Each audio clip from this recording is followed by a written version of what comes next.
Alexa, do not disturb. I won't disturb you.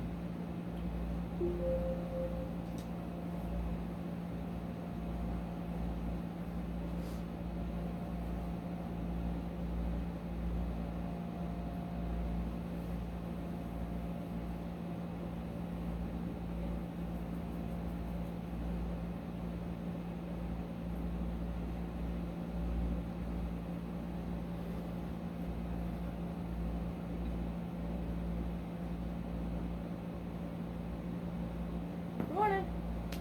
Good morning. While everybody's getting connected, if you wouldn't mind, make sure the name on your Zoom account matches the name we have on your Compass application. I appreciate that. I'm Robin Mason. I'm the Director of Admissions for the Harrogate and Knoxville campuses, and we're so happy to have you with us this morning. We also have our Dean with us this morning, Dr. Loike, so I'm going to turn things over to him now. Thank you, Ms. Mays. Just scrolling through the screen here. You can turn your cameras on, that'd be great. Well, you all look great and ready to go. Mr. Bailey, you're here in your Class A's, you look great. I'd like to just take a moment to welcome you to LMU DCOM Interview Day. And a bit special welcome to those of you who are interviewing for medical school for the first time. Congratulations.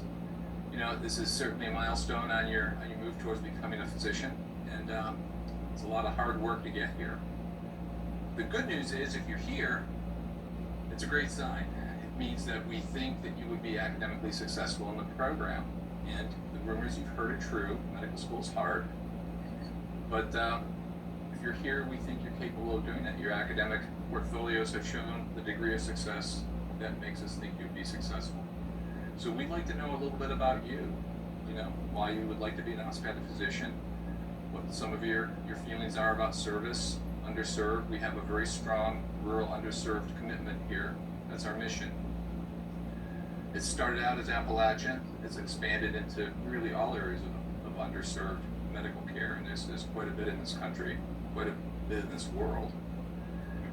So, I want you thinking about, that, and I want you thinking about whether or not LMU DCOM is a good fit for you. So we certainly want you to ask questions about us. Is this the right environment for you?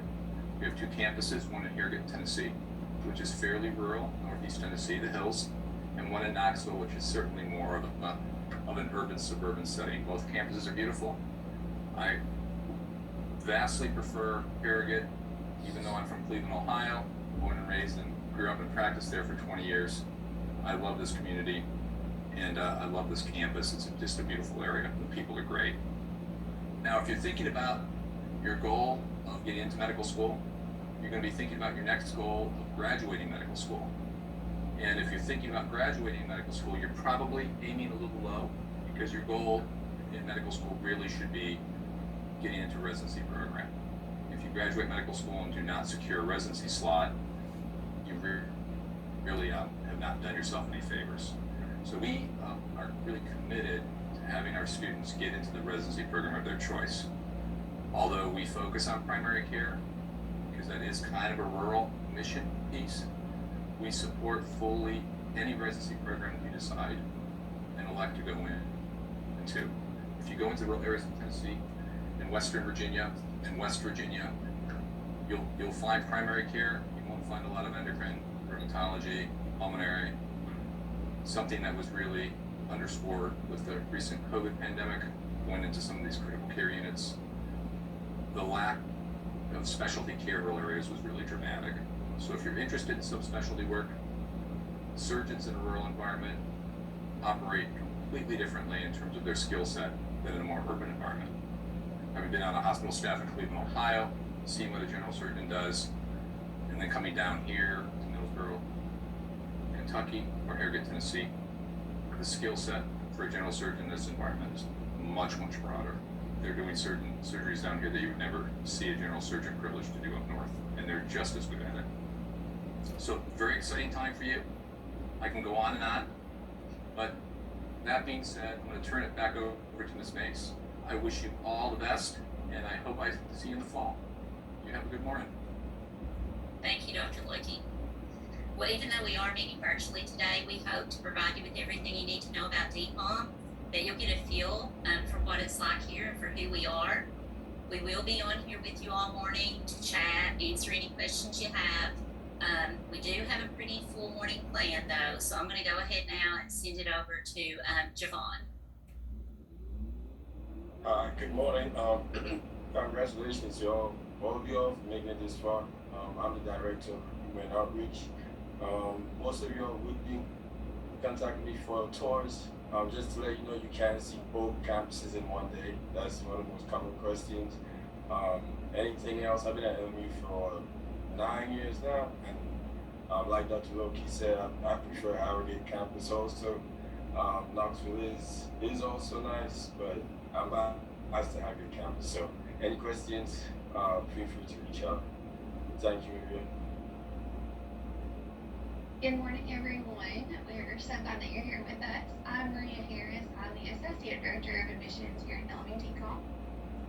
And I am going to go over a little bit more about how the day is going to go, and then kind of next steps in this journey with you all. So a little bit more about us. We are one medical school with 2 locations. I know that's been said a couple of times, and you will learn more about how those 2 locations kind of come together under that one medical school mentality that we have here. And you'll learn more, like I said, about that here in just a little bit from an academic setting. But of course, calendar, curriculum, professors, and exams are all exactly the same for both campuses. There's also comparable faculty and staff at each location, so no matter which one you're at, you're going to have access to the same resources. That also goes for academic support, mental health services, student life, so all pretty much the same. So a little bit more about today. Excuse me. Today you'll interview with 2 faculty and staff members and 2 other applicants. The interview itself is 35 minutes, and it is blind, so the interviewers know nothing about you other than your name and the state that you are from.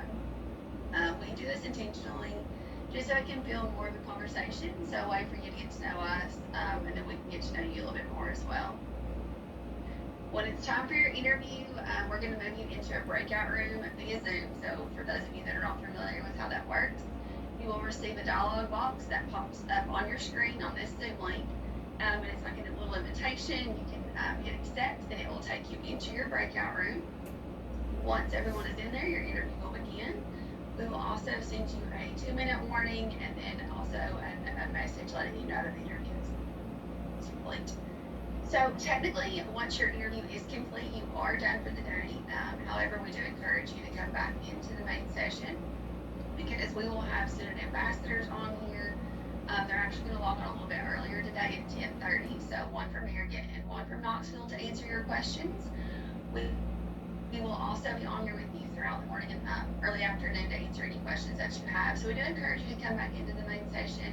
But if for some reason you need to leave, or you have class, have to go to work, that is completely fine. We're not going to dock you any points if you leave after your interview. After your interview, you will receive an email with your interviewer's contact information, the student ambassador's contact information, the PowerPoints, and some additional information about the university, so you don't have to worry about writing anything down. After your interview, your file will be reviewed by the admissions committee, and you should hear something within 2 to 3 weeks from our office about a decision. As interviewees, you are being considered for both locations.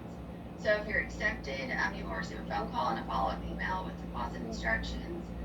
There is a non-refundable deposit of $1,250, which, depending on when you are accepted, that will either be in 2 weeks or immediate. We got an immediate deposit. Is it May 15th, Robin? After May 15th, it will be like within 24 hours. Yes. And that's all DL schools, not just us. So we will follow those ECOMAS guidelines, but we will notify you when we do call you, and that will be informed in your email as well. At this point in the cycle, you will more than likely be placed at the campus with available seats once you pay your deposit. If you prefer the other campus, you can let us know, and we will try our best to accommodate that request. If you are waitlisted, don't stress out. You still have an excellent chance of getting in. We just ask that you confirm that you want to remain on our wait list because we will pull from those confirmed spots over the ones we've not heard of or heard from. We really hope that you enjoy the day. Technology's weird, awkward. We understand it. I think we would get used to it by now, but here we are. If you need to get up, take a break, turn your cameras off, please feel free to do so. We do ask, though, that you are present and engaging during the first two presentations.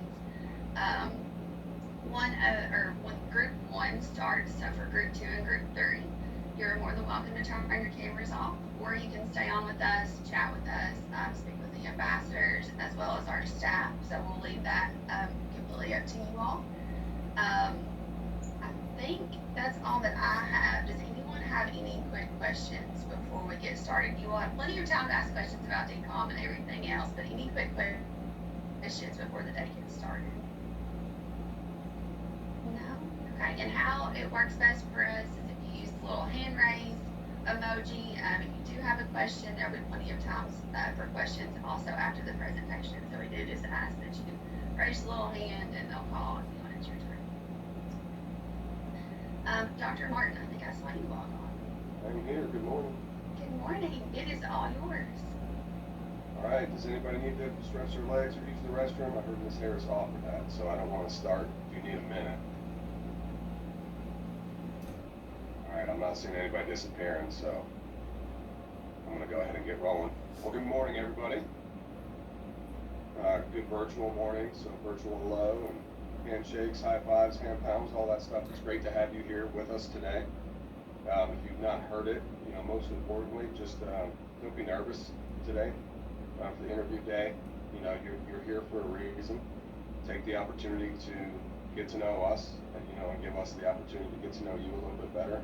Don't be shy. Ask your questions, including after my presentation today. So I'm slated to have about 45 minutes to talk to you guys about essentially our preclinical curriculum, the first 2 years of medical education at DCOM. I typically finish that in about 30 minutes and save 15 minutes for questions. So if you have anything at the end, like I said, please don't hesitate. So to introduce myself, I'm Jeff Martin. I serve as the Chief Administrative Officer for DCOM, and I'm also the Associate Dean for Preclinical Academic Affairs and Research. And my opportunity today is to discuss, like I said, the preclinical curriculum. So I'm going to share my screen. If somebody can give me a thumbs up, if you can see that. Yeah, perfect. Thank you so much. All right, so with that, we'll get rolling. One of the biggest questions is, how do we deliver our curricular content? And I'll say that the majority of our curriculum is delivered through traditional didactic lectures. The lectures themselves are given in the classrooms, and you probably know that we have 2 locations, Harrogate and Knoxville. The lectures are given to both locations simultaneously, and we essentially bridge the 2 classrooms through a Zoom link. So let's say I'm giving a lecture for Knoxville, 8 a.m. That lecture is being streamed to Harrogate, same time, 8 a.m., so you can sit in the classroom there. Every other screen at the front of the room will be the slides themselves that we're presenting from, and then actually a visual of the instructor, so it's kind of like they're there with you. And then at every seat in the lecture hall, you have access to table mics. So if you have a question from Harrogate and the instructor is live in Knoxville, you can just push that microphone, ask the question, it goes over the PA system at both locations. The instructor can interact with you dynamically, so it really is, participating in a dynamic lecture. Now, one of the things that differs from COM to COM is whether or not lecture attendance is mandatory. We do not have mandatory attendance for 99% of our lectures. There are some special events, maybe guest speakers, or maybe there's a quiz associated with a particular lecture. In those instances, those would be considered mandatory. You'd be asked to attend the lecture live in person in the classroom. Now, if you choose not to attend lecture, you cannot watch a live stream in real time. So if I'm giving my lecture at 8 o'clock in the morning, you cannot watch it from the comfort of your own home at that same exact time and kind of interact dynamically. But we do record the lectures, and the recordings are typically available by about 12 or 1 o'clock in the afternoon of the same day. So you can kind of jump on them and stay up to date in terms of watching those lectures. And we have a mix in terms of what our students choose to do. A lot of of them like the structure of coming to the lecture halls every day and kind of staying in that routine. Then we have a lot that get really used to kind of working through MediaSite. And really whatever works best for you is what we encourage to do. Nice thing about MediaSite, you'll hear all the questions that are asked. You know what I mean? The slides are recorded. Everything that happens in the classroom is recorded on that recording. And then you have the liberty to kind of self-pace your way through a lecture on MediaSite. So I always give the example of, you know, when back in the day when I was in school, you know, I could catch something out of the corner of my eye, you know, outside. It could be a butterfly, it could be traffic, it could be a noise, whatever. And it distracts me for a minute, and I go back to try and re-engage in the lecture, and whatever it was in that minute was critical. And now I'm lost, and I feel like I'm wasting the last half hour or so of that particular lecture not being able to engage. Well, with MediaSite, the nice thing is if that happens, you can pause, rewind, go back, you know what I mean, and then work your way through it. But I also really like it because just like working through a textbook, you know, 50-minute lecture is going to cover a fair amount of content, and a lot of times it's really dense as far as medical school curriculum. So you can take, you know, 10-minute snippets, stop and say, okay, what did I just hear? What does it mean? How can I apply it? Do I understand it? All right, let me jump into the next part, because it all builds on itself. So being able to self-pace is really nice like that. And then you can also change the speed at which you watch the recordings. You may have familiarity with this already, but you can watch at 1.5 times speed, 2 times speed, I think even 3 times speed. And a lot of our students are pretty good at that. It's exceptional. I think it's a talent. It's kind of like speed reading. But it's really nice for your slower lecturers. You know, you have some that talk a lot slower and are a little bit more deliberate. It's nice. You can kind of bring them up to the pace that you like. So that's a really cool thing to have at your disposal. Now, besides lectures, we also have occasionally TBLs, PBLs, or CBLs, and that's team-based learning, problem-based learning, or case-based learning activities. And typically, how we run these now since COVID, we run them a little bit more virtually, and we will pair up students from both locations into groups of about 5 or 6. And those 5 or 6 students kind of work in a group through a team-based learning activity or similar problem or case-based. And you'll have essentially some homework to do prior to that. So some self-directed learning. It could be a video to watch. It could be a manuscript to read. It could be a cadence to go over. And then typically you have a little bit of a quiz at the start of that team-based learning activity. And then you work as a group to kind of talk through individually what you chose on the quiz, and then share your perspective and come to a consensus on what the answer should be.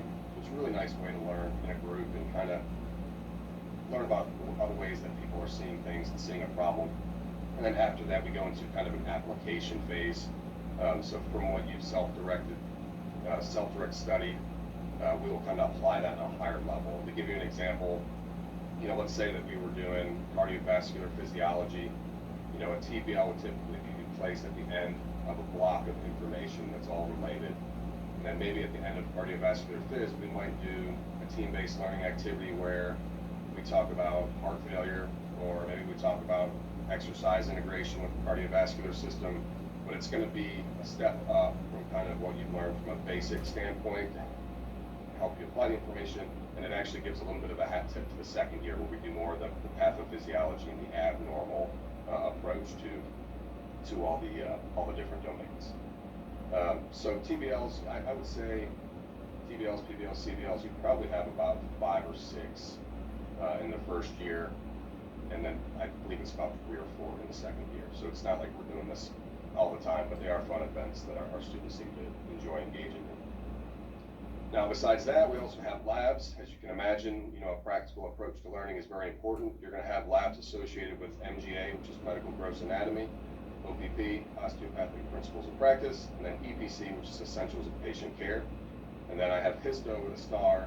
You know, we call it a histo lab, but it's not the traditional. We're not going to have 200 microscopes out, 200 slides for you guys to work through. With technology, we can just project a picture and all see the same exact thing in the same resolution. But there is a lab technically associated with that course. OPP and EPC run every semester. So fall, spring, first and second year, you're going to have that curricular content as well as the associated lab.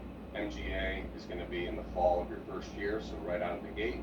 And we do cadaver dissection in our labs. It's not a pro section. You will work as a group to dissect from start to finish throughout that course.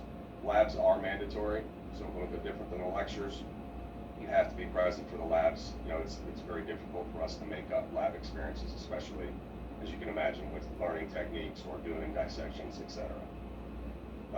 Last thing on this slide, our learning management system. So you've probably been exposed to Blackboard, Moodle, or Canvas at some point in your academic career. We presently use Blackboard. We are transitioning to Canvas, so if you were to matriculate to DCOM for the fall, Canvas would be the learning management system that we would use.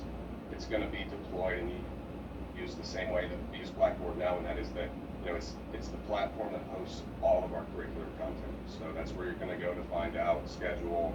That's where you're going to go to find out where the slide sets are. That's where you might go for quizzes.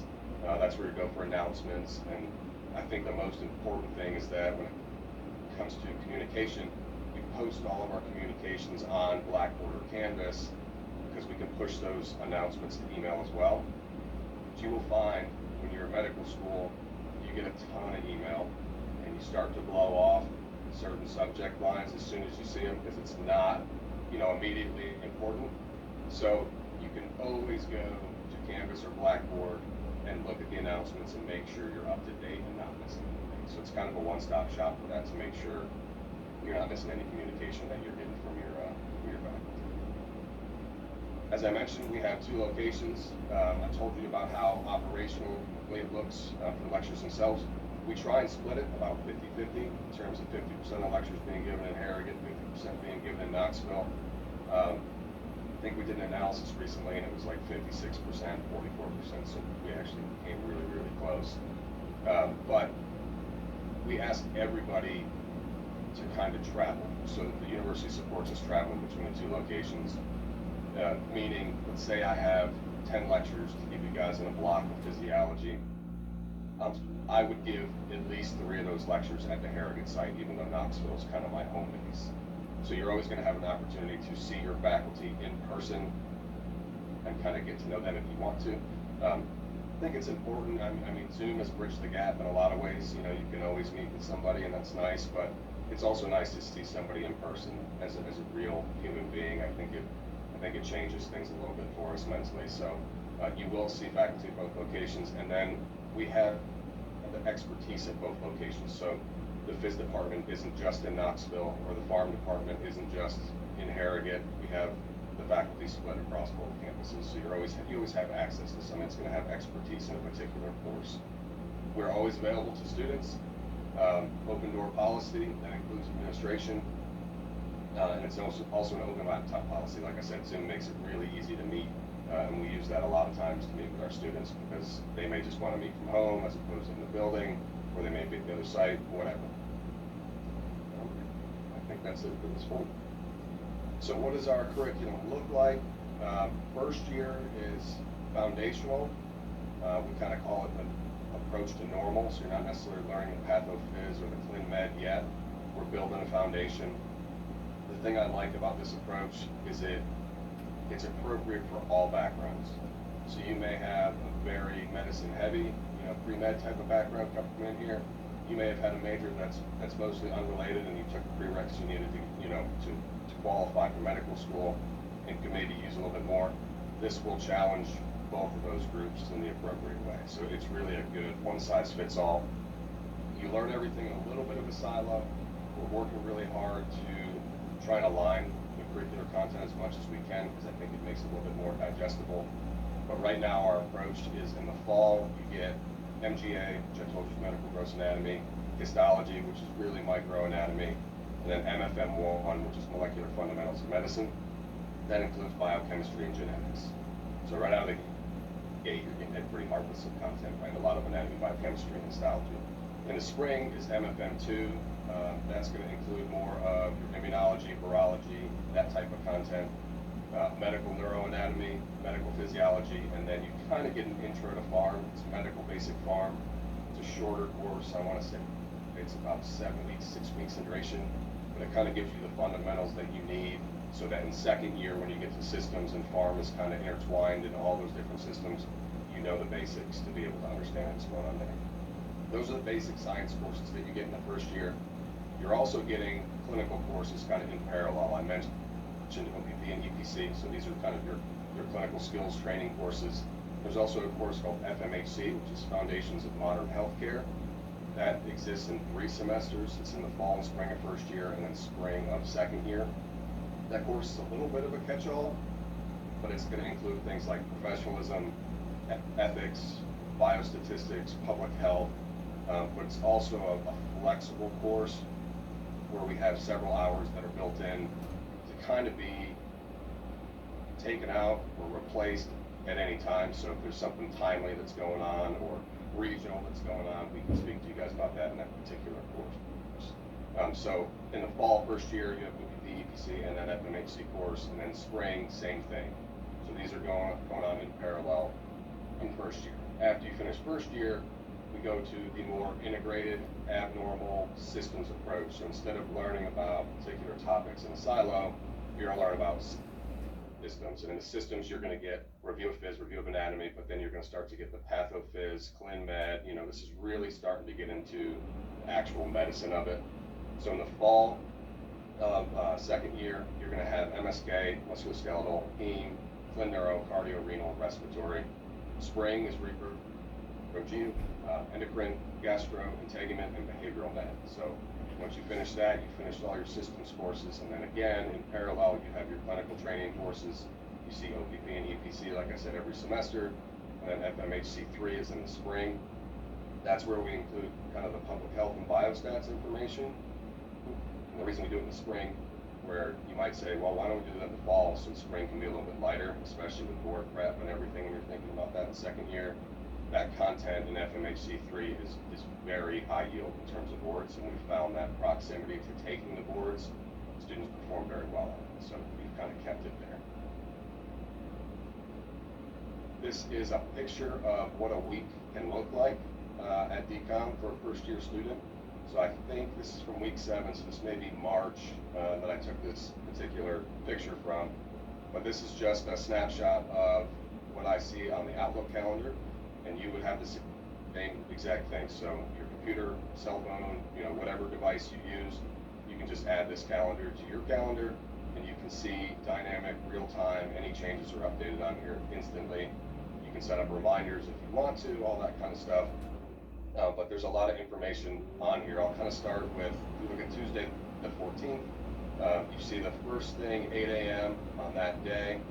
You see the number 6, that means this is the 6th lecture in this course, so the 6th lecture in series of OPP2. You see a K, that means it's going to be live from Knoxville, and then you'll see the title of the lecture, and if you clicked on it, this one happens to be particularly long, you would also see the lecturer, like who is slated to give that lecture, the faculty member. And then kind of looking at Tuesday as a whole, it's a little bit abnormal in the sense that have lectures in the afternoon. Typically what you'll see is 4 hours or so of lecture in the morning. The afternoons are reserved more for labs and other activities kind of like that. Sometimes we get crunched, like this might have been coming up on spring break, so we might have had to crunch a couple of additional lectures into the week. So that's a little bit unusual. We typically see more labs in the afternoon. You do see on Wednesday afternoon a lab for OPP, and this is actually pretty chill week in terms of the number of labs that the students had. But what you will see is on Monday, in red, 8 a.m. was an exam. So students were slated to take an exam that day. The exam was on MedPhys, MFM2, kind of together, and I'll talk about that a little bit more here in a second. And also note that the exam was online. So since COVID, we had to very quickly adjust and give our exams remotely. And we actually found that it was very efficient, and our students loved it, and we do a really good job with it.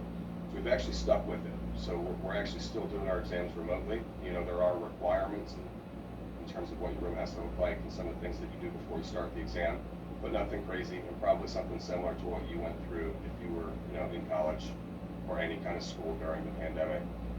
But we do still do our exams online for now. It's always subject to change, but right now we still feel like that's the best thing for our students, and that's the feedback that we've been getting. So the exams, which everybody's always super excited about exams around here. This varies from com to com too. So instead of testing in just a single course, we test in block exams.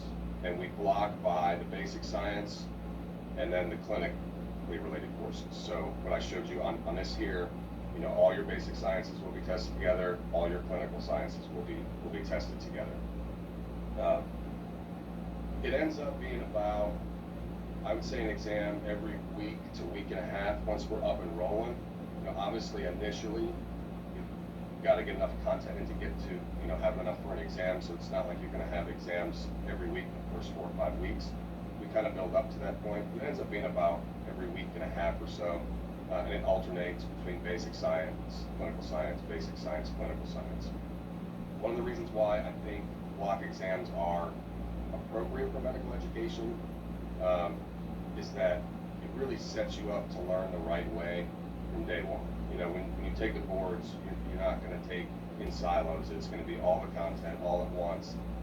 And, you know, medical school draws a particular type of personality, and a lot of times perfectionism is one of those things that people want to do really well, and that's terrific. The problem with having all exams in kind of single courses, you end up having 2 or 3 exams a week.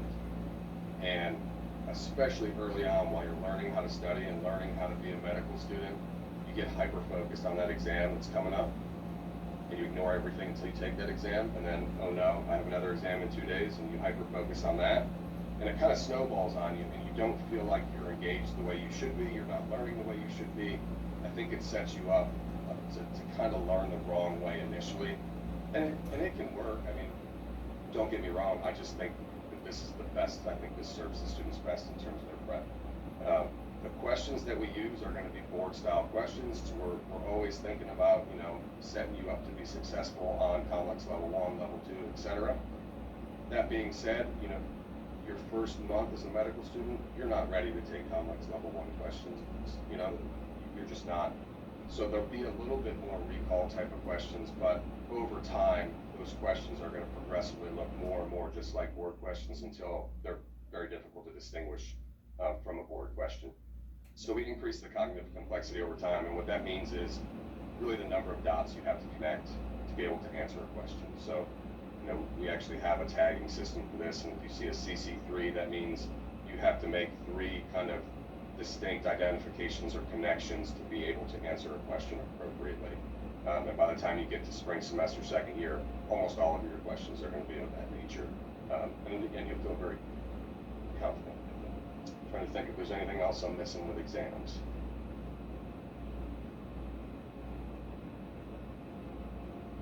I think that covers it. But if you have a question, please ask at the end. As far as resources, and I think this is incredibly important. You know, you need support in medical school. It's not easy. If it was, everybody would do it, right? You know, the resources, the curriculum is a great resource. You know, we've had this curriculum for a while. Our students do very well. You can look up our stats online. You know, it's tried and true, and we know that students that perform well in the curriculum perform well on boards and perform well in their rotations and residencies and everything else. So we feel very good about it. Our faculty are awesome. I really can't say enough about our faculty. We are a culture that cares about our students first and really works together to make sure that they get the best experience. So, you know, you're not going to have a bunch of faculty whose first priority is research.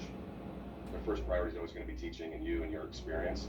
And that's not to say we don't do research. We do, but our first priority is always teaching the students. We have academic support, student services, and counseling all kind of formally available to you guys. They are amazing at both campuses. We also have tutors, so some of the more senior students will actually tutor in different courses. Our students rave about the tutors. Tutoring is a great opportunity both as a learner or perhaps as a teacher if it's something you might be interested in. But as a learner, the tutors do an incredible job of really distilling the information you're getting in courses down to this is what you really need to know, and these are the tricks I use to help me kind of really understand it, not just memorize it, but have it moving forward. You know, like riding a bike, you don't have to constantly recall something that you memorized. They do a really good job of teaching. And then, you know, for them, I think it's incredible that second year students are able to tutor for first year students despite everything they're going through in their curriculum, but they do it and they love the experience because it just helps solidify everything they know. You know, if you teach it, you know it. So I think them doing that is good practice for board prep, and they also get compensated for it. So it's nice to have a little pocket change while you're in medical school. We also have a platform called Lecturio. This is kind of like a curricular support platform. It includes shorter videos than lectures, so 5, 10, 15 minutes long. It includes quizzes to go along with those videos, and it also includes a question bank. So Lecturio is really nice in first year because we send them our schedule, and they basically align their content with our curriculum and tell you these are the videos that go with this lecture coming up. Our students like to use it to preview material. I think it's a great way to do it. And it's really nice for that for first year, so are the quizzes. But then in second year, the question bank becomes a little bit more important because the question bank is more board style questions, not necessarily just, you know, course specific. So when you're thinking about board prep, it's really nice you have another question bank there that you can kind of work your way through. And, you know, you can organize it if you just want to do GU questions, or you just want to do cardio questions, or you want to do anything with this particular disease. You know, it can spit out whatever questions are associated with that. In a similar fashion, UWorld is probably what's considered the gold standard for question bank. So we provide our students starting in the second year with UWorld, and you'll have that second and third year. So that way you have it for prep for level 1 and level 2, or step 1 and step 2 if you take that as well. Another resource, we also deploy something called the ComSay. If you've not heard of the ComSay before, it's essentially a mock complex exam. So this is given in the second year. We give it once, right around this time of year. I think it's May 2nd this year. And the first try is kind of just a practice attempt, you know, to get you familiar with it so you can understand the difficulty, the complexity, all that kind of stuff. Your score doesn't necessarily matter. Then we deploy another one, and that one is late May this year. And that ComSay, you need to score at least a 450 to be kind of approved to go take your complex level 1. If you don't score a 450, it's not the end of the world. We work with every student on an individual basis and figure out what we have to do to remediate to make sure that when you sit for complex level 1, you're going to be successful. We don't want anybody to sit and fail complex level 1 because that kind of goes on your record, right? So that's why we use the ComSay in that fashion. It is still scored even though level 1 is passed. Other questions I get a lot are, what can I do now? One of the things I'll say is, if you've never had medical terminology, do it. So buy yourself a book on Amazon, used, whatever. You can probably find one where it's less than the cost of shipping to get the book, and just self-pace your way through it. If you can take an online class or take it at a community college or something like that, whatever is reasonable cost-wise, medical terminology will help you so much. You know, medicine is truly a language, and understanding the prefixes, suffixes, root words, all that stuff, it just gives you additional insight, another way to dissect the questions that you're looking at. So it's almost like a cheat, you know, to really put you ahead of the curve in terms of working through questions. And when you're working through questions, you want every hint you can get. You know, you think about solving a crime scene. This is giving you an additional tool in your toolbox. So I can't recommend it enough. We have an anatomy boot camp. I'll let Ms. Harris tell you more of the specifics. I believe it starts the last week of June this year. The anatomy boot camp runs about 3 weeks. It consists of 4 hours of lecture and 4 hours of lab every day. And you essentially go through a prosected donor, so the dissection's already done. Your time won't be spent on that. It'll be more on identification, tracing, and making connections. But they go through really the entire MGA curriculum in that 3 weeks. Now, obviously, it's going to be a little bit more superficial because it's only 3 weeks long. But it's a nice opportunity to put yourself a little bit ahead of the curve for anatomy. So that way, maybe anatomy is a little bit more digestible. You can engage in it differently. You can apply it a little bit differently. Or maybe you're really worried about biochemistry. Well, maybe this allows you to focus on biochemistry a little bit more. And then some of the ancillary benefits with this as well. You know, you'll be here 3 weeks early, right? So you'll kind of settle in, apartment, house, wherever you're going to live, figure out your grocery store, your gym. You probably make some friends, right? You might end up with a study group from doing this. The students that do boot camp, you know, they rave about it, and they really do appreciate the opportunity. There is a small fee with it. I'm not trying to be a salesman, so if it's right for you, great. If it's not, no worries. Now, the last thing I'll say is strengthen any perceived weaknesses. So mindset means a lot. Like I said, medical school is not easy. So having the right frame of mind coming in is important. So, if you can do an honest self-reflection and think about all the courses I just told you about, and if any of them kind of made you shudder, like if maybe you heard biochemistry and genetics, oh, I hated that. Okay, you got to try and fix that as best you can. Or I really struggled in anatomy the first time I took it. Well, try and fix that mindset, or try and remediate why ever you're feeling kind of uncomfortable with a particular topic. But doing that makes all the difference in the world. And I can tell you, in the curriculum we don't have a lot of room. So anything we're taking the time to teach you about, you have to know, right? So kind of changing that frame of mind can mean a lot. So if it's biochemistry, maybe go back, revisit it, look at it through the lens of how is this going to help me with patient care down the road? Why is this important? What were the aspects that gave me trouble? Maybe I can learn them a little bit better. It'll just set you up for a little bit more success when you get into medical school. So with that, right on time, 29 minutes, I'll stop yapping, and I will answer any questions that you guys have.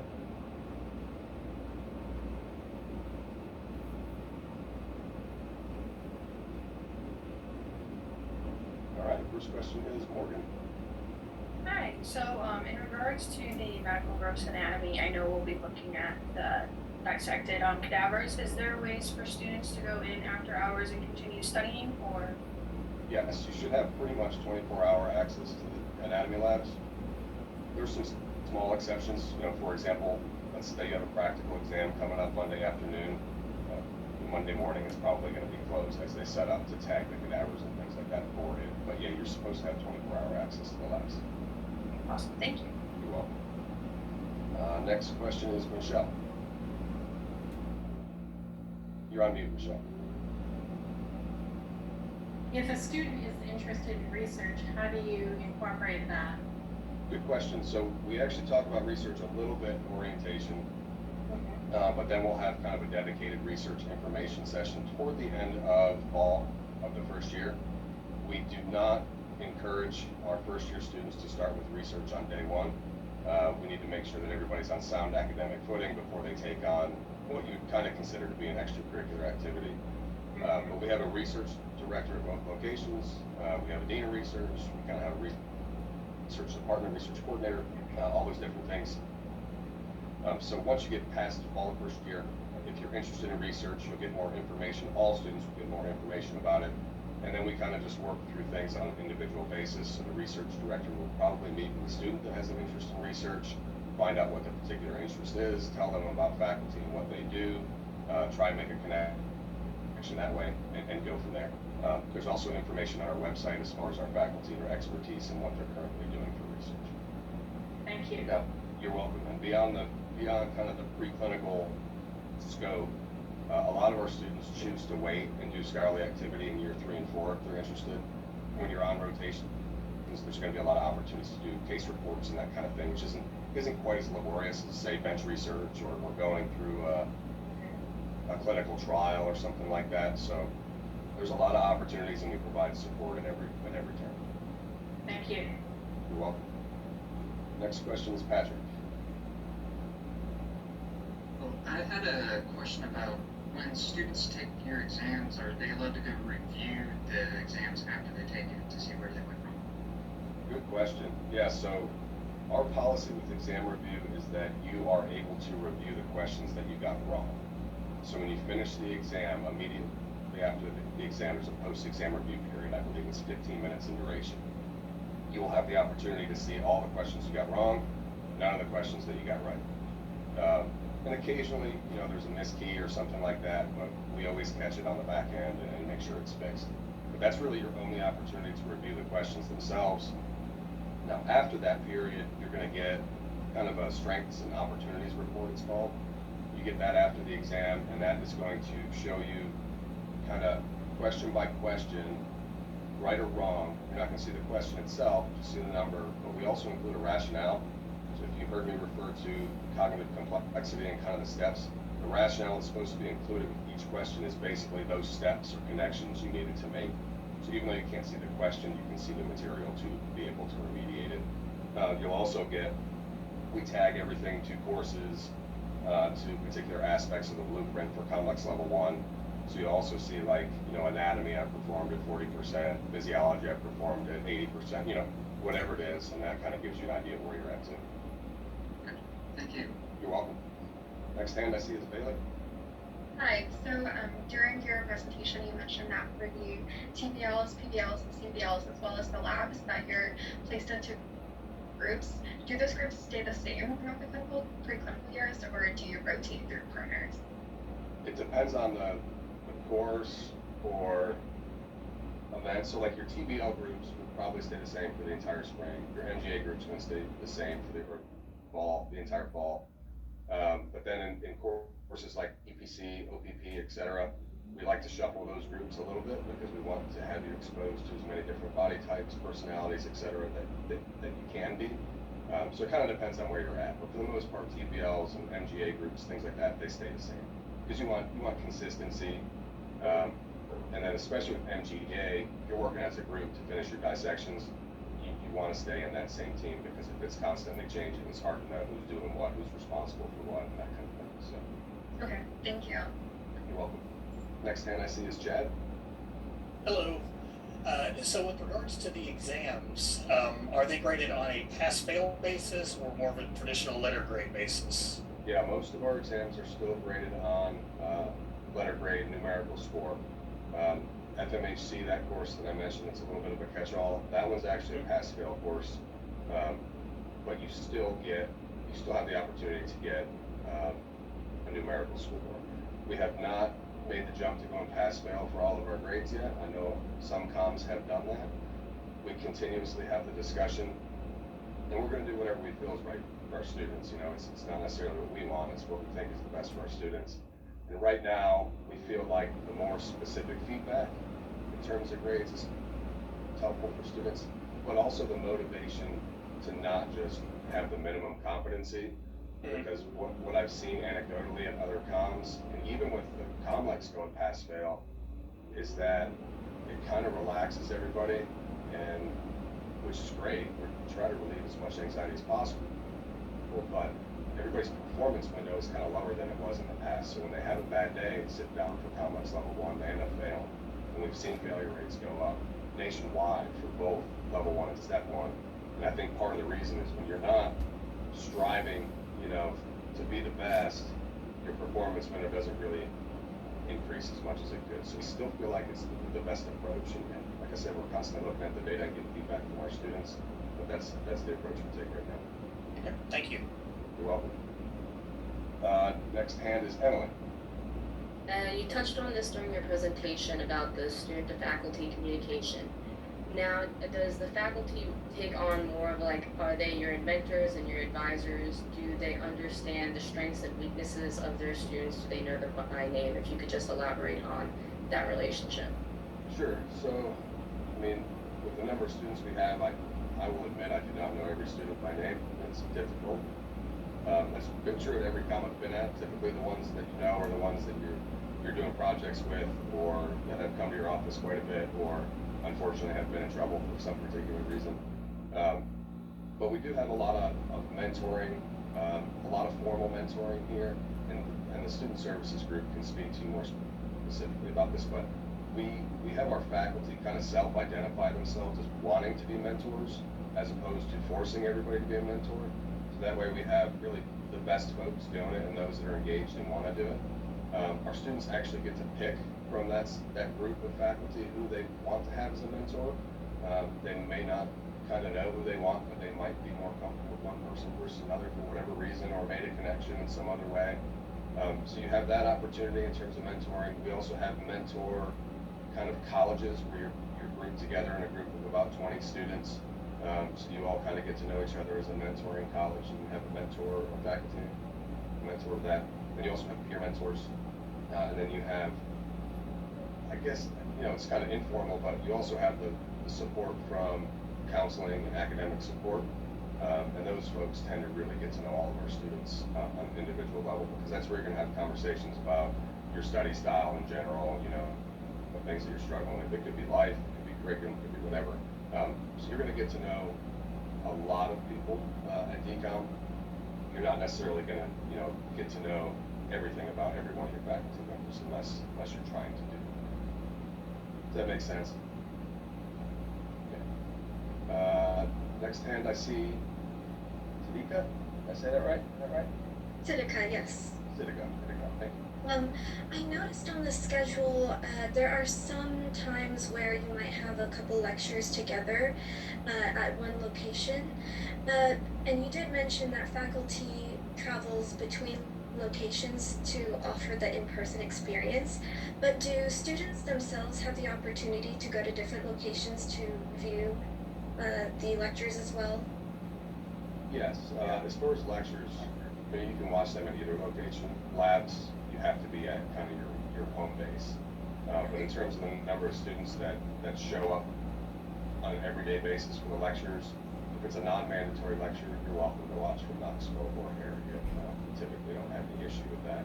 If it's a mandatory lecture, you need to be at your particular location, and we don't have enough seats to accommodate both cohorts at once. Okay, thank you. You're welcome. Next hand is Darrell.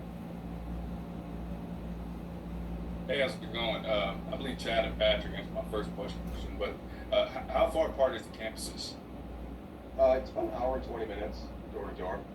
And the drive is mostly not highway. Like once you get out of Knoxville, it's kind of country roads. There's two different options you can take.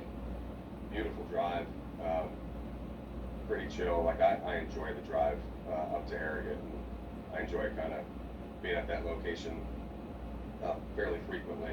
But you pass a lake and all kinds of stuff. I mean, it's a really nice drive. It's about an hour and 20 minutes. If you get stuck behind a double wide, it can be an hour and a half. But just kind of pray that you don't. I live in the DMV, so that commute is pretty normal for me. Yeah. Good question. Thank you. Next question. Chaitanya? Yeah, Chaitanya. All right, not bad. Yeah, not bad. So I know you kind of touched on this a little earlier, but what kind of mistakes do you see first-year students make, and what tips would you give for us so that we avoid those? Yeah, good question. One of them is the hyper-focus on exams. So instead of just learning everything all the time, but I've already touched on that. The other is not doing you. People get caught up a lot in, well, my friends, you know, does the study till 2 a.m. and wake up at 4 and do this, that, and the other thing, and they're doing really well. Maybe I should do that. I think medical school, especially early on, is about honest self-reflection and kind of making adjustments that work for you. And you're also going to be resourced to death. In this technology age, everybody's able to share everything, right? Every textbook, every manuscript, every platform, every app. And they're going to say, oh, this one's great, that one's great, this one's great. Find what works for you and kind of stick with it. Every time you try a new app, like Sketchy, have you guys heard of Sketchy? Yeah, so like, let's say somebody says Sketchy's the best, it's all I use, I ignore everything else, so I just use Sketchy. And you're like, all right, I'll give Sketchy a chance. I kind of liken it to learning a video game. Like, you know, when you first sit down to play a video game, it's very clumsy. You know, and you're like, what button does what? And you're playing this whole game to understand what to do tactically.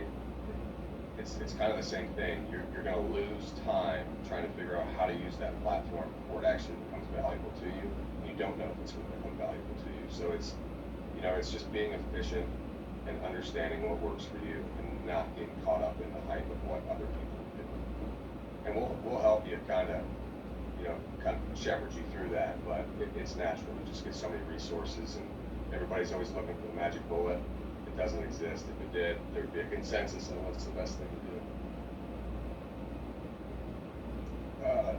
Next question is Adriana. Hi, I was just curious about for final exams. Typically at the end of each semester, how long do those run for? And can that get tricky with preparing for the level 1 exams at the end? Yeah, good question. So we don't really do like final exams like you see traditionally. It's just the last exam of the course content.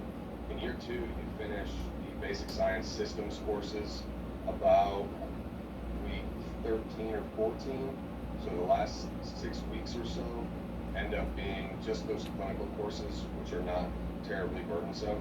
And that's really kind of dedicated more prep time during that time since you're done with all your systems courses. So the exam schedule and things like that should not get in the way. And we don't do, right now we don't do any kind of cumulative exams or anything like that either. So there's not final exams, so to speak. It's just your last exam of the semester. Okay, thank you. You're welcome. Our next question is Anna. Curious about the campus selection. So it was kind of mentioned that we're not going to have sort of the first preference or first choice of our campus. Will we figure out what campus we're going to be based at before or after we submit our deposit? I believe you would find that out with your acceptance, but I'll let Ms. Harris speak to that. It is once you pay your deposit, you can call and ask us at the time what it would most likely be before you pay your deposit. It just changes daily, honestly. So that way, that's really why we say once you pay your deposit, you would know. But if you'd like to call, you are accepted to kind of get an idea of where you would be placed. We'll give you the best answer that we can give you. Okay, thank you. Next hand I see is Savannah. I just had two questions regarding the exams. You mentioned that they're typically given in an online format. Do both campuses have a place where students can go take the exam on campus should they need that environment? We do not. We don't have the resources really to do both, right? Like if we said, sure, you can get in the lecture hall, we would need our exam services staff and support to be in the lecture hall, but we also need the support for those that are taking it remotely at home. So if there's kind of extraordinary circumstances, something going on, one or two students would be allowed absolutely to come in and use the space if they needed to. But 99% of the time, we want everybody to take it at home or a place that's appropriate for them to take the exam. Okay, and with you mentioning the review format, does that mean that you get your score immediately once you click submit on your exam? You do not. A lot of students use that period to count the number of questions they got wrong, to try and calculate their grade. We try to discourage that because things can change a little bit. But there's a pretty robust post-exam review where we look at stats associated with question performance to find out if it was an appropriate question for the assessment. So, for example, let's say only 20% of the class got a question correct. Well, that's a problem, right? Either we didn't teach it right or the question wasn't asking appropriately what it was supposed to ask. So, you will get your grade after we make sure that the assessment is fair and accurate, and then we will release the first grades. It tends to be, I'll say, about 3 days after you take the exam. But you have an idea from seeing the number you got wrong. You're welcome. Next hand I see is Jacob. Hi, yes, I had a question about the boot camp. You had mentioned it started in June. Is that something that runs in 3-week periods throughout the summer, or is it just a one-time thing? It is a one-time thing, so it's basically the 3 weeks before we start orientation. It's always those 3 weeks. We do not offer it earlier in the summer. Next question is Shirley. Yeah, I had a question regarding, earlier you mentioned that you kind of discourage or don't advise that a first-year medical student doesn't take research while starting classes. Do you have any advice for a student that's trying to balance that, classes and research? Don't take on more than you can, be realistic. So, and our research director and faculty will kind of help you in that regard and make sure that you're not going to put yourself in a bad situation. If you're interested in research, even though we don't really encourage students to do any in the fall semester, there's nothing saying you can't start to have conversations with faculty about things that you might want to do in the spring. Start to build those relationships and be proactive about it. But I think the biggest thing is just, it's great to be confident, but I don't want people to be overconfident that, oh yeah, I can do everything. And I think you're going to find as you move through the fall semester, you get to know yourself a little bit better and understand what you can take on during this period. Thank you. Dr. Martin, Yes, ma'am. we need to move on. I'm sorry. Okay. So my apologies to Fatima, Ryan, and Brian, I will punch my email address into the chat. Feel free to email me, and I'd be happy to answer a question. If you want to run it through Ms. Harris to get to me, I'd be happy to take care of it that way too. But please, if you have a question, let it go unanswered. It was wonderful to see you all this morning. I wish you the best. Thank you, Thanks for your Dr. time. You're welcome. Dr. Cope, are you ready? Absolutely. So, good morning. My name is Anya Cope. I'm the Associate Dean of Clinical Affairs here at LMU DCOM. I'm based mostly in the Harrogate campus. So, I'll talk with you all about clinical rotations, which is the fun part about medical school, not the boring part that Dr. Martin just talked with you about. So, it's actual the clinical skills and all of those things that you will actually get to put into play as you see the patient. So it's the fun part that you're really getting to use. So make sure I got everything. All right. So as you can see, our clinical team is quite large. We have a clinical team here on the Harrogate campus and on the Knoxville campus. We also have a director of clinical affairs who kind of helps us to kind of oversee things. If you haven't looked at our clinical section on the website, you may see that we have 43 for this upcoming year different clinical sites in 11 different states. So as you go out into the clinical environment, there's a lot of different places that you get to see and that you get to go to. So our clinical department has to be quite large. We have lots of different rotation coordinators that will be here. You will have site coordinators that will be at your different sites. So we are really dedicated to making sure that you're well taken care of, that all of your questions and all of the different things that you see are taken care of. So before you go into rotations, you are going to be proficient in history, physical skills, and basic life support, advanced cardiac life support, scrubbing and gowning, airway management. Those are the different things that your clinical sites want to be sure that you can do effectively. And then we provide things like insurance. We make sure that we have all of your records on things like immunizations and PPDs, so your TB screens. You get background checks, drug screens, and HIPAA training. So we have to kind of collect all of those different things and put it in one place in our system so that your clinical sites can collect those effectively. So if you've interviewed at different places, you know that there's different kind of names for different rotations. So the way we kind of name things are core rotations, selective rotations, and elective rotations. So the core rotations are kind of those core group of things that we need to make sure that you have, and those are the ones that we require. A selective rotation is things that you can pick out of the list, so you have the surgical selective, and then electives are those ones that you kind of get to pick and choose from, and you can do those almost anywhere as long as certain requirements are met. So you have rural electives, and then you have kind of a medical subspecialty that you can do, but you can do those anywhere as long as we get certain paperwork and things taken care of. So I'm pretty visual, so I like to see things in charts. For your third year, so your OMS 3 year, when you're on rotations, your required or your core rotations are behavioral health. These are all 4 weeks each. So behavioral health, internal medicine 1 and 2, one of those has to be in the hospital environment. OBGYN, general surgery, pediatrics, family medicine / primary care 1 and 2. One of those has to be with the family physician, but another one could be in the outpatient setting with a internist, and of course GME. So GME means graduate medical education. So you have to do a rotation at a residency program, and that's really to get you ready for audition rotation, so that when you hop into your audition rotations in 4th year, you're not confused and you're not surprised by that hierarchy of medicine. We want you to be really prepared for that. One of the great things about the distributive model in osteopathic medicine is that you're working one-on-one with preceptors most of the time.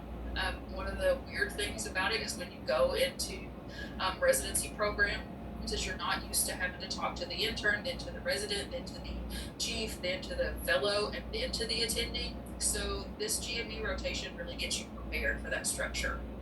Then you have a selective and an elective. So you have surgery selective, which you can do ENT or neurosurgery or ortho. There's a list that you can pick from. And then you have an elective. It's 1 or 2 there because you may need to use one of your core GMBs to do that if you don't have a GMB program at your rotation site. And then we have independent study / vacation. I always caution anyone looking at as a vacation month because once you start in the clinical environment, there's hardly room for vacation anymore. That's probably going to be used for studying for CE. So don't plan a 14-day cruise to Aruba or whatever. This is going to be time for studying. So think of it as independent study in your brain. Start framing things a different way. Don't think of it as time off because you're going to be sitting down and resting and kind of getting out of that mindset of studying if you look at it as vacation. So caution against that. So for your OMS 4 year, your required rotations are rural underserved outpatient medicine, which can be fulfilled in internal medicine, family medicine, or peds. And it has to be the HRSA government designation of rural or underserved, and that can be anywhere in the US, and emergency medicine. And then you have 8 total electives. When I went to med school, how many times have people said that to you already? When I went to med school, but when I went to med school, we did not have 8 electives. So this is great that you have the opportunity to kind of pursue either the specialty that you want or other electives that can make you stronger for your specialty, even if it's not in the specialty that you want.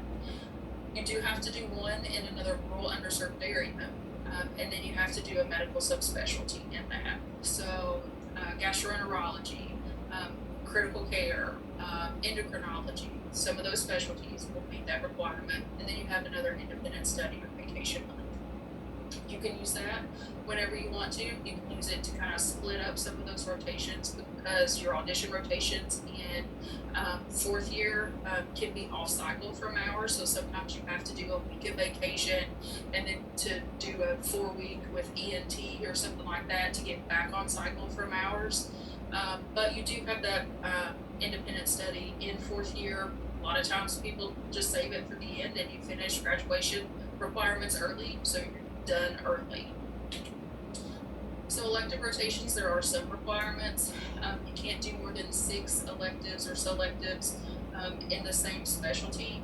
So let's say Jacob wants to be an ortho surgeon and all he wants to do is ortho. That's really good. He'll be really good with power tools and put a screw in a hip really nicely. But when it comes to board exams, he's not going to know a whole lot about heart failure. So we want to be sure that we give you a well-rounded education so you can't have more than 6 electives or selectives in the same specialty because we want you to be knowledgeable about everything. So that's why that requirement's there. You can't do more than 2 selectives or electives with the same preceptor because there is still an art to medicine. So I may do things the same way that another attending who works in the same practice as me, we may both be internists, but we may switch, still doing evidence-based guideline medicine, but we may switch to different medications.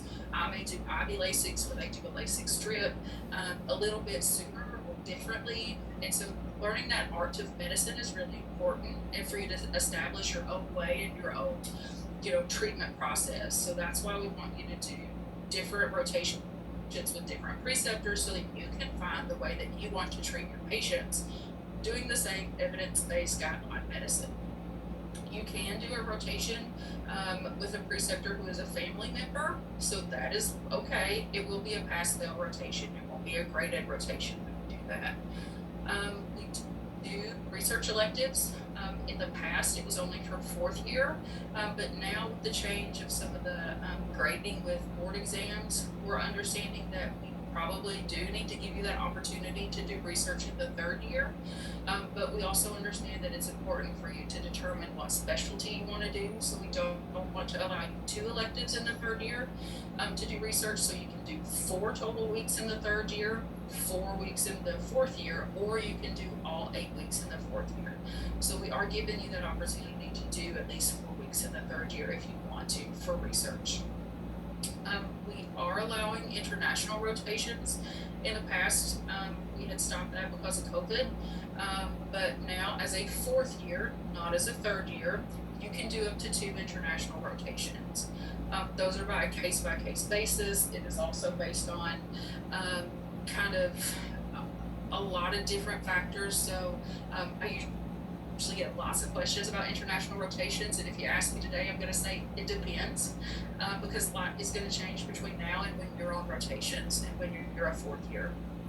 We have had established contacts in New Zealand for ER rotations, in Australia for family medicine rotations. We've had rotations in Malawi, but outside of that, really a lot will change between now and then. So we can kind of look at a case by case basis. There have been some Canadian rotations as well, so we can kind of look at that when you are a 4th year.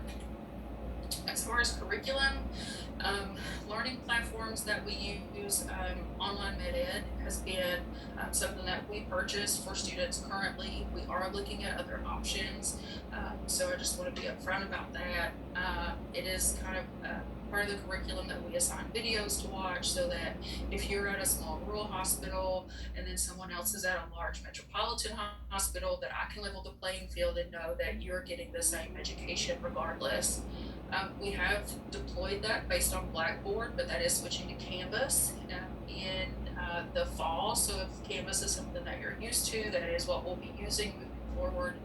As far as question banks, I provide Conquest for COMAT for the students, and we also buy the subscription to UWorld for level 1 and level 2 for students. So that is something that I provide currently. It may change, but right now that's been really helpful for students. Assignments that you'll get when you're on rotations, there are quizzes that we ask you to do. There are journal reviews that you'll do. You'll do interprofessional education activities where you'll need to go around with like sterile supply, you need to go around with housekeeping, so that you can recognize the value of those people within the hospital system, and how if they weren't there, there would be like bacterial outbreaks within the hospital. And yes, it takes nurses and doctors to make things work, but it's also really important for those people to be there, because without them, things wouldn't function. You'll have to do case presentations, and you'll have to do SOAP note exercises. And then we also provide GiveLib, which is a surgical tool to where they have recorded videos to where surgeons are performing the videos, and you get to watch them as they're teaching throughout that. The administrative teams that we've kind of talked about a little bit is you have a decon coordinator. That was that big list of people that I provided. You'll have a coordinator at your site.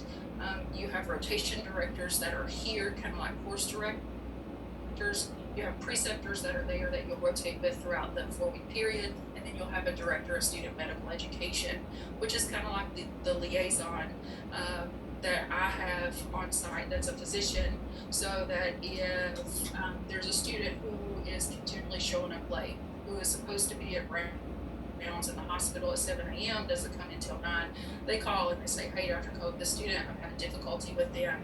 Can you and I work together to get a plan as to how we help them recognize how it's important that they need to be here? So there are lots of different contacts that we have at the sites. So how do you know which site you're going to? Because I said 43 different sites in 11 different states. We have what's termed the lottery, although it's not really a lottery. You don't just randomly go there. We don't pull numbers out of a hat. It's an optimization. So you have a list of all the sites. We give you information about them, like a spreadsheet as to do they offer free food? Do you have easy housing? Do you have all these different things? What are the specialties that they have? And then we also do a Zoom where students tell you different things, like this is a really good surgical site, this site has a crappy OB doctor. And we have all this different information so that you can ask the students about it. And then you rank the sites for your highest preference to your lowest preference.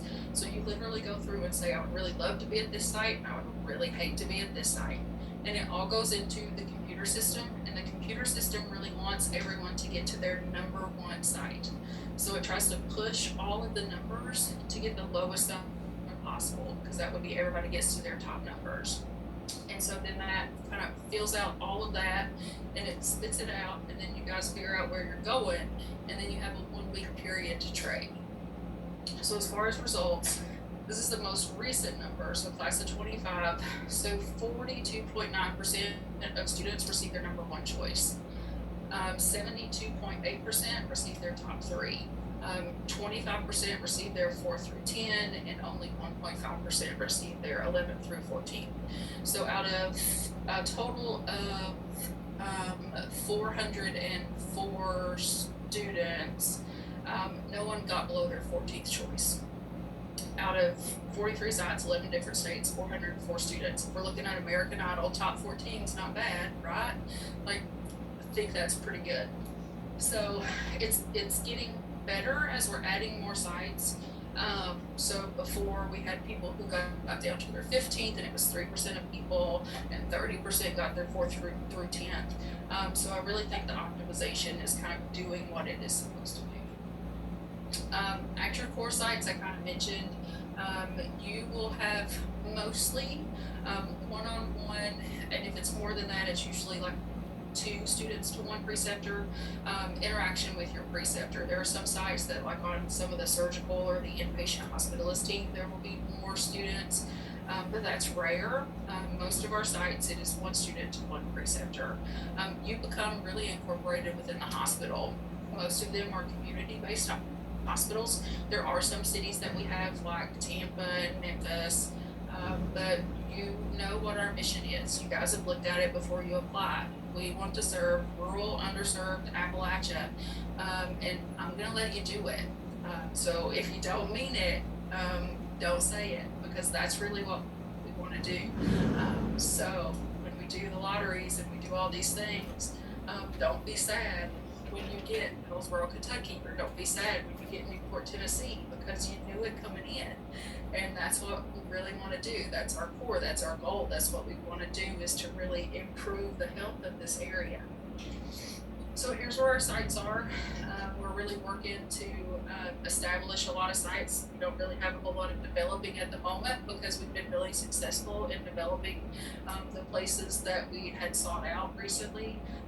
So we're kind of working on continually building, and a lot of that can be up to you guys. We've had a lot of success this year in establishing sites at places where students are from. So if you don't see a site that is near your hometown and you want to go back, then tell me. So reach out and say, hey, Dr. Pope, I really think my hospital in my hometown would be a great place to go. I can tell you, if you say, really like to go to Duke, they're going to tell me no, because they already have their own students. So that's not going to work out real well. I'll reach out to them. I hear no a lot, but I'll reach out. It doesn't matter.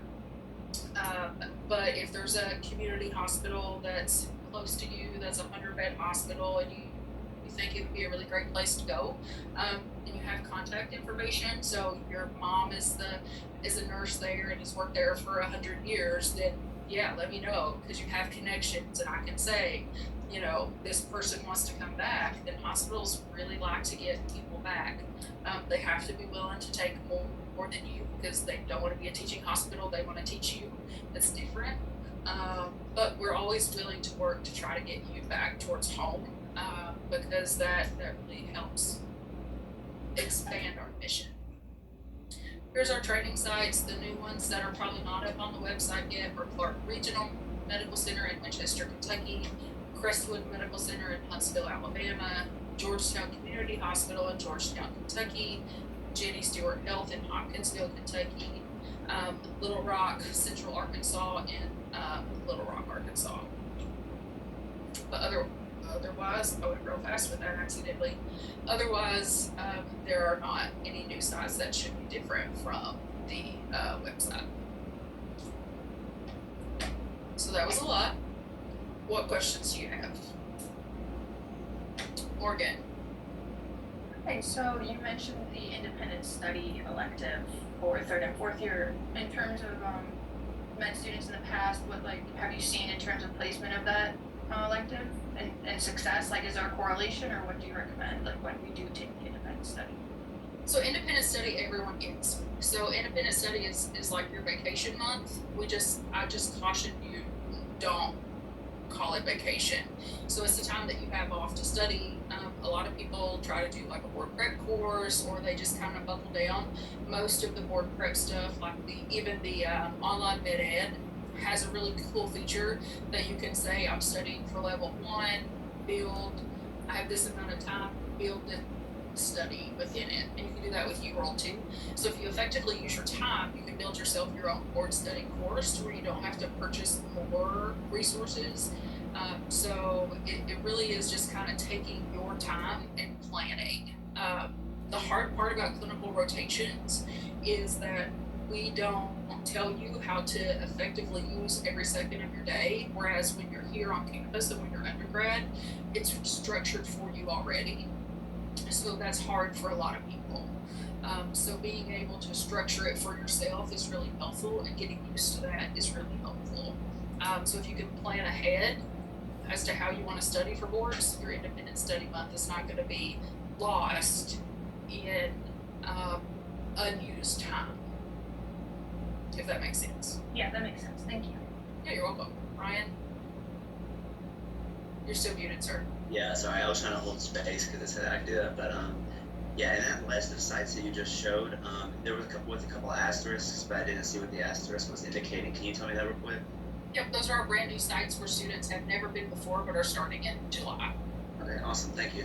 Yeah, you're welcome. Chad? Hello.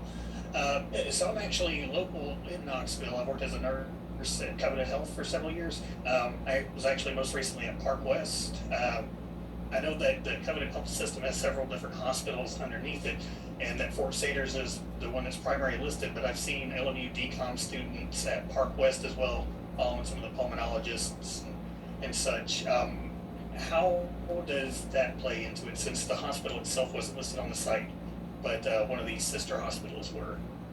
Yeah, so it's not a core site, so we don't list all of the sites that we go to, but we list the core sites. So within the Covenant system, we have Morrisdale Hamlin, we have Fort Sanders, we have Oak Ridge, and I have Crossville. So those are our Covenant sites.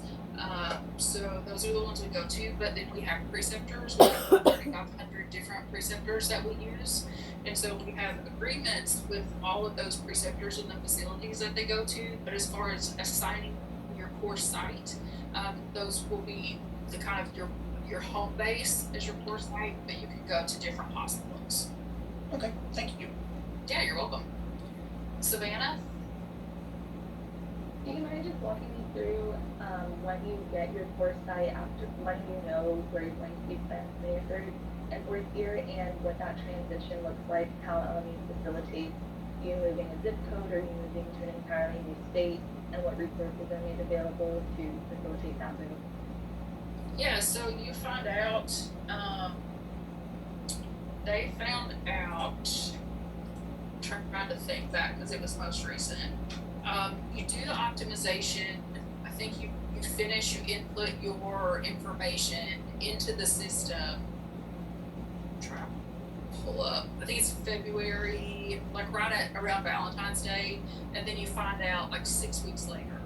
So I think it was most recent, like March 17th. There was an exam. So we try to be really cognizant too of not telling guys like right before an exam, so that some people are really happy and some people are like, and it kind of messes with your performance on the exam.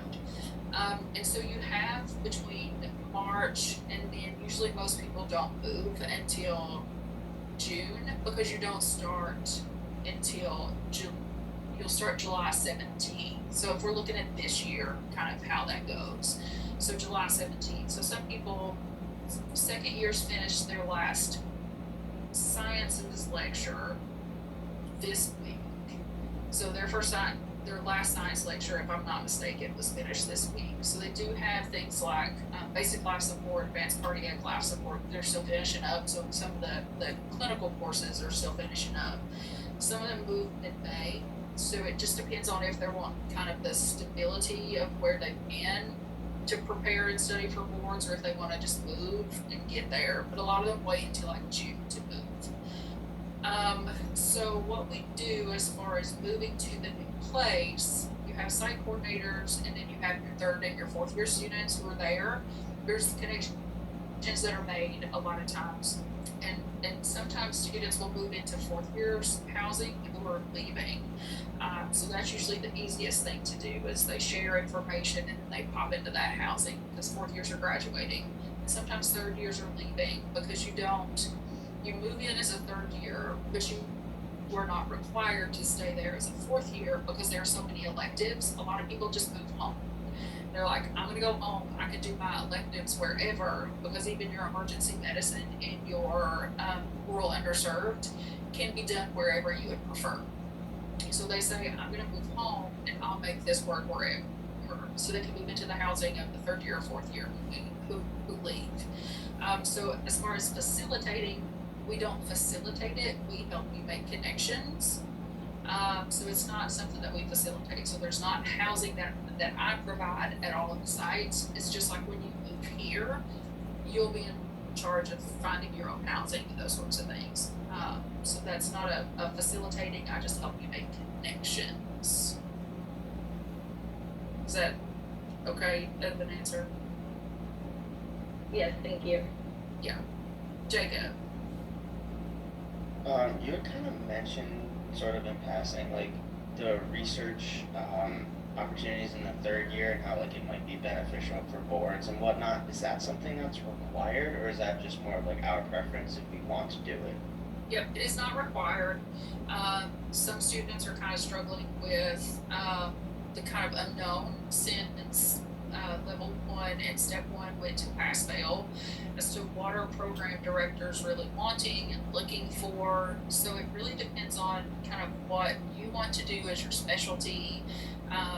What do you want that to be at an academic institution or not? Really, I think programs are struggling to see what do they find as beneficial or not right now. So students are putting a lot of weight on research at the moment, whether it is or is not going to be beneficial for them. So since that just happened, hopefully by the time you are a third year student, programs will have leveled out to see what do they find as most important. So don't worry about it right now. You got some time. So don't add one more thing to, oh my gosh, I have to do this right now. Don't freak out yet. You got enough to freak out about. Bailey. Hi, so kind of piggybacking off of Savannah's question, you had said that the third year rotations are usually done at one site, but then the elective rotations can be done somewhere else. Do you try to choose like one institution you do those to all of those elective sites at, or do you bounce between multiple? So it really depends on you. You can do your electives at your core site. They're usually set up for that. But if you've decided that I'm going to be an ophthalmologist and there is a mentor that you have, then we can kind of work with you that even if you are here in Middlesboro that maybe doesn't have an ophthalmology rotation, we can work with you to get an ophthalmology rotation in northern Indiana that you would like to do. So if you say, no, I really want to do a general surgery rotation again, and it's going to be with Dr. Rob Wilmuth, then that's really easy to do. So it really depends on you, and we have obviously the depth of preceptors to kind of help give you those options to do kind of what you want and have it tailored to you and what your aspirations are to kind of make that work for you and your schedule and your travel budget and those sorts of things. Okay, that's good to know. Thank you. You're welcome. Michelle? Yeah, I was wondering if you have identified areas that you feel have like the greatest needs in the community.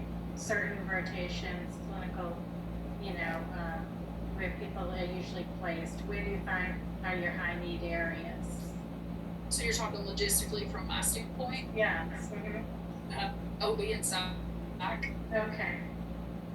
We have a clinical deans meeting every 2 weeks with all of the clinical deans in the country, and everyone is having difficulty with OB and psych.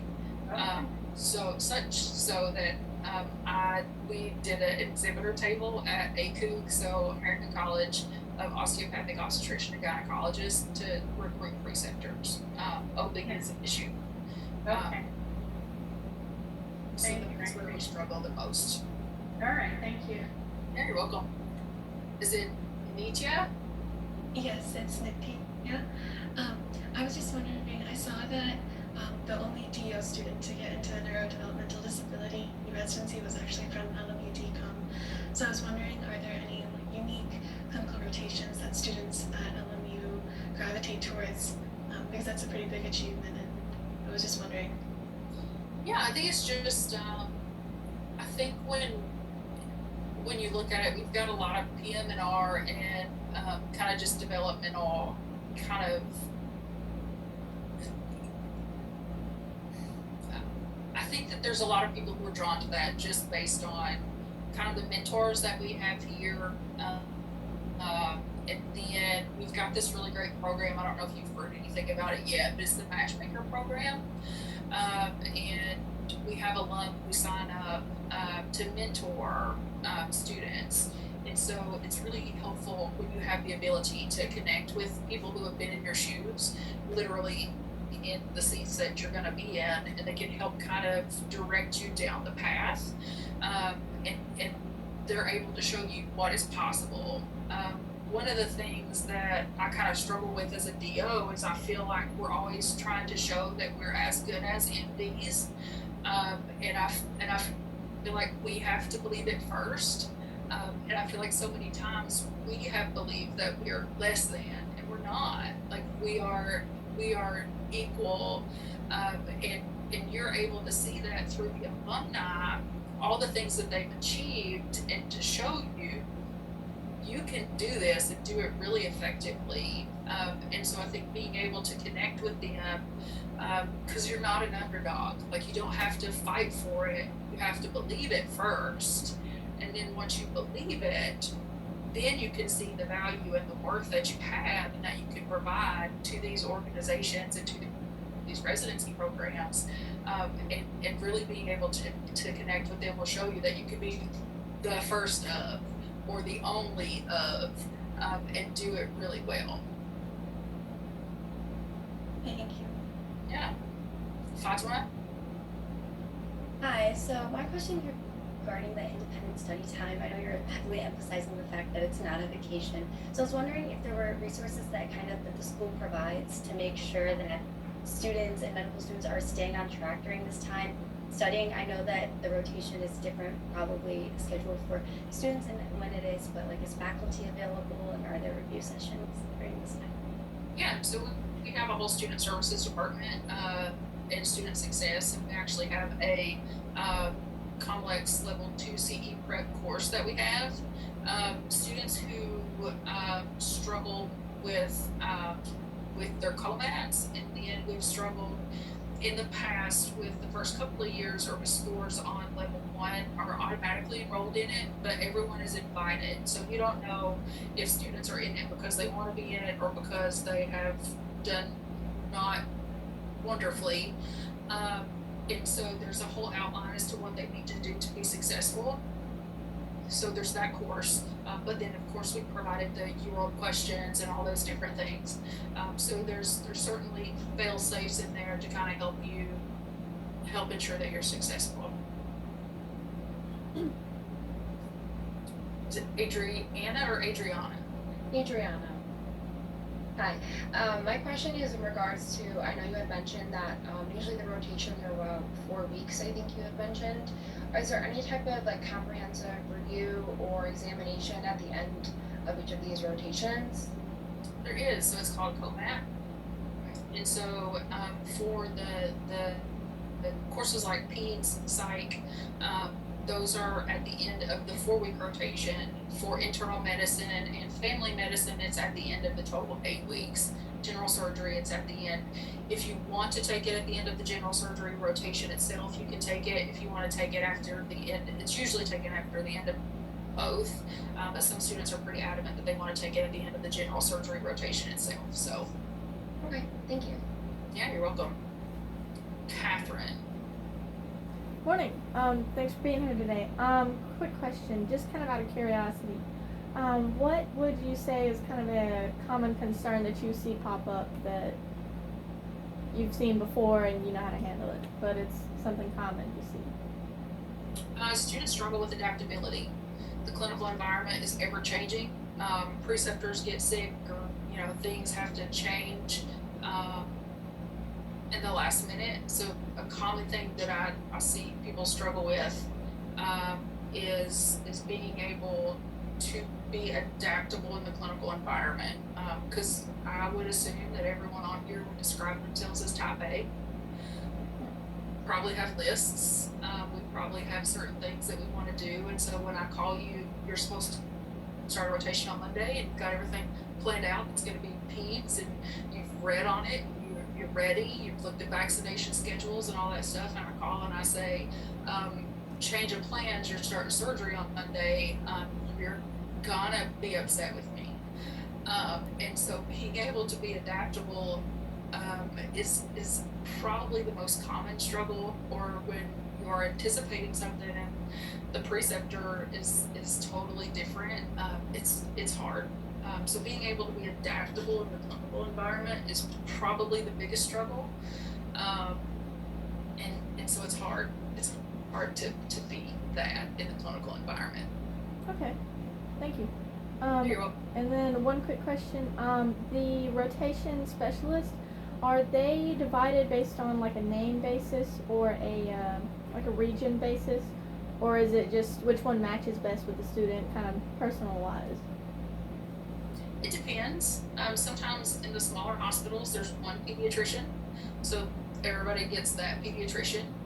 But if there are options, a lot of our site coordinators kind of get to know you and see that your personality might mesh better with this person than the other. So it kind of really depends on the site, it depends on the coordinator and how that'll work out best.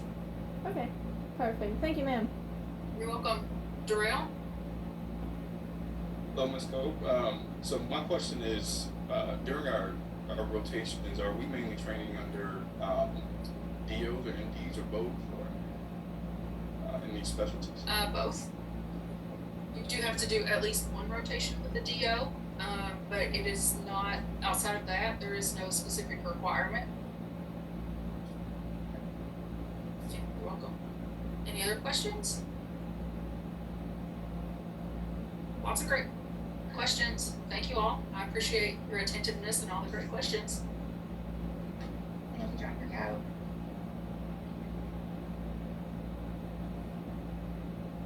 So that leaves us perfect timing for at least a 5-minute break, well, about a 5-minute break for group 1. So we're going to try to start interviews right at 2:15 as long as everyone is logged in and ready to go for our interviewers. So let's definitely kind of break for at least, well, I keep saying at least for 5 minutes, and then we can kind of reconvene and we'll get group 1 going, and then our ambassadors will be on here shortly as well. Thank you all. But we're still here if you have questions.